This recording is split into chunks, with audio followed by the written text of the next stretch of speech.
Интересно, если человек получает такой опыт, родиться как незаконно рожденный ребенок, как это потом впоследствии отражается? Ну, таких детей же много. Причем сейчас это вообще уже... Еще больше. Единственное, что сейчас как-то никого особо не травят. Но с другой стороны, сейчас люди не задумываются о связи с родом. Им не надо ни благословения родителей, поженились, не захотели, нет, родили, не родили, как хотели. Да, сейчас свободнее намного. Значит, вопрос такой, если ребенок незаконно рожденный, как это отражается на его связи с родом и отражается ли вообще, да? Да. Ева и тема действительно важна. Причем тут идет объединение двух родов, двух ветвей. Да-да-да. Это очень важно. Дагас, появление нового ребенка, Ера, урожай, 20-й аркан суд. Верховная жрица. Чувствую, что-то надвигается. Семерка пентаклей перевернута, семерка жезлов. Ему не светят, конечно, какие-то блага. Тут придется самому Отстаивать свои права. Да, вот оно и превращается в какую-то борьбу за существование. 9-й аркан отшельник, мертвое пространство и все. Шестерка жезлов, маг, сам. Троечка императрица. Отражается еще и на его детях. Угу. У него просто ограничивают возможности. Праздника жизни нет. Компромисс. Такое впечатление, что мы живем не так, как хочется, а так, как получается. А получается у нас далеко не все. Проблема как зеркало отношений. Ловушка гнев, ловушка отрицания. У них уже отношения благополучные. Это большая проблема. У меня почему-то сейчас идет информация программы внутреннего одиночества. Отшельник, да. И проблема рождения своих детей, построения семьи, даже рождения детей. Не дают детей. Вот почему у нас проблема с деторождением. Да, Лагус и Манас. Род не помогает, не приводит человеку случайно партнера, а то, что он сам подбирает, а у него внутри уже как бы сломана матрица, и он не может себе найти партнера. Иса. Программа одиночества. Солнце. Тут может быть не рождение детей, либо невозможность реализовать себя в социуме. Да. Угу. Интересно. Нельзя недооценивать благословение рода. Как бы блокируется, чтобы дальше во грехе дети не рождались. Не рождались. Потому что люди начинают отдаляться от центра рода, от корней. Если мы будем попускать этот процесс и говорить, ничего страшного, родили и пусть родятся, какая разница, то они не имеют уже к центру рода, к традициям никакого отношения. То есть, получается, родовая система саму себя защищает. Тех, которые не хотят признавать канонов, традиций, она выдвигает в мертвое пространство. Им очень тяжело там выживать. И очень часто они не рожают детей, не ладятся взаимоотношения. Те, которые все-таки признают, что это важно, остаются в лоне рода и их поддерживают. Так душа понимает, что нужно все-таки признавать традиции. Предельно понятно. Неожиданно. Просто система защиты. И вот когда кто-то говорит, что да, это архаика, уже не надо, я не знаю, может быть, не обязательно официально регистрироваться, я допускаю, но нужно благословение рода просить. Вот давай зададим вопрос, важна ли официальная церемония, важен ли обряд? Хагалас и Тейвас. Нет. Феху и Хагалас. Нет. Даже более того, надо менять обряд. Они слишком устаревшие. Они нуждаются в трансформации. То есть старые обряды и старые традиции претерпевают сейчас большие изменения. И это нормально. Смотрим про обряд. Интересно. Пятерка жезлов. Нет. Смена эпох, смена традиций. Император. Иерофант. Королева мечей. Вот что важно.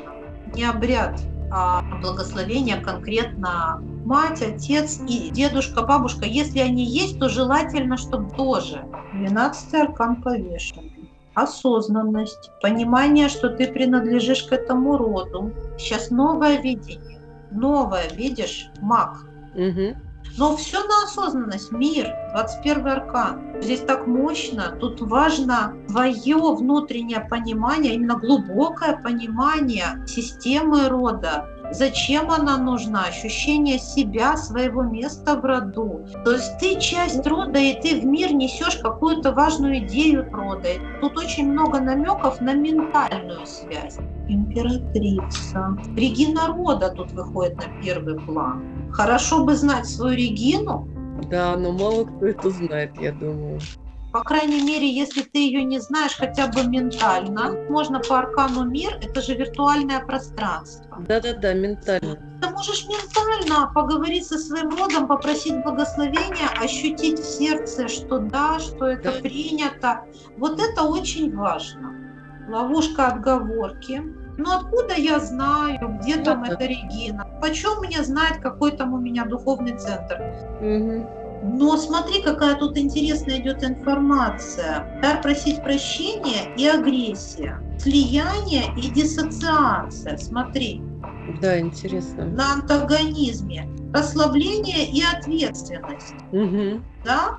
Отговорка и дар-дары. То есть чего делать точно не надо, это со всеми поссориться и сделать, как я хочу.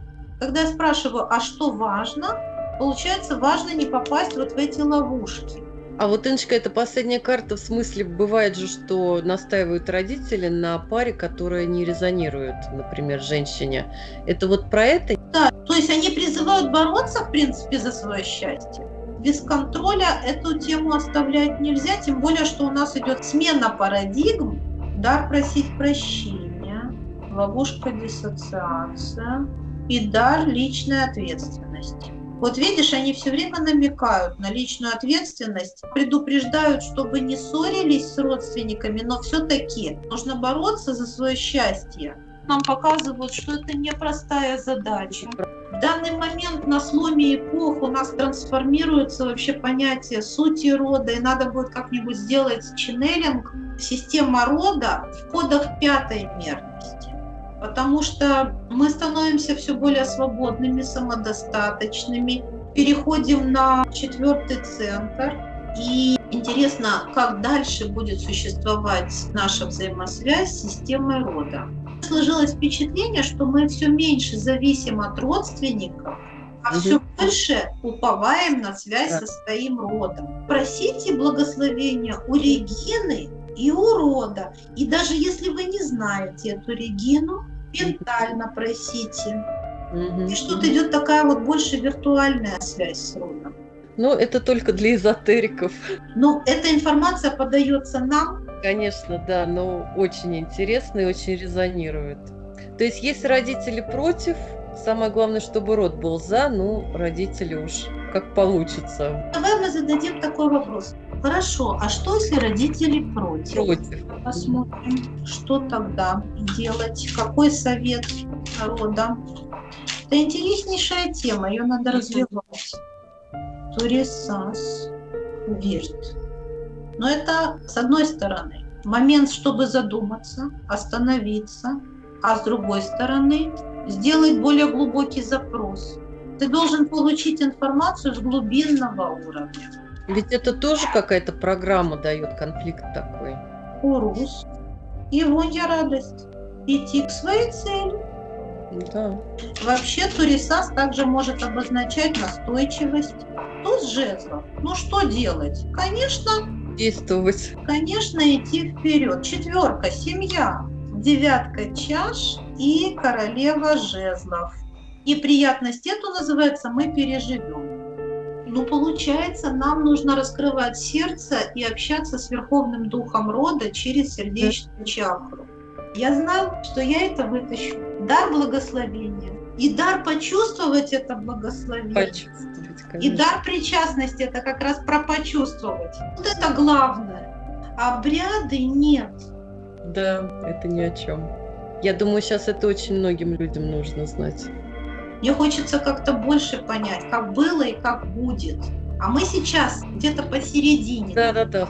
И мне бы хотелось сделать такой ченнелинг, запрос такой я дам. Система рода в кодах 5-го измерения.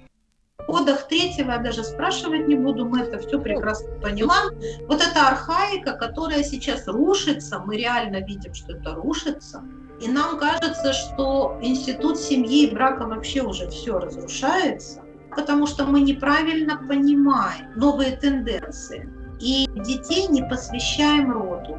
С незапамятных времен, когда сознание людей все больше освобождалось от догм, все больше становилось конфликтов отцов и детей. Конфликт отцы и дети – это 19 век, это вся литература, классика жанра. А ведь когда-то этого конфликта не существовало. Сознание было другим, и люди реально спокойно подчинялись. Кодекс жертвы же подчинялись. Я думаю, что нет. Потому что представь себе, что Регина всем известна, родители осознанные. Пара подбиралась та, которая должна быть. Понимаешь? То есть это вот как, например, шаманы знали твой тотем от рождения. Ну мы берем совсем, конечно, такое время. Да, когда были люди видящие, ведающие, знающие. Тогда да, конечно. И они могли тебе судьбу сказать твою. Им предсказывали. Понимаешь, и так и случалось. Да.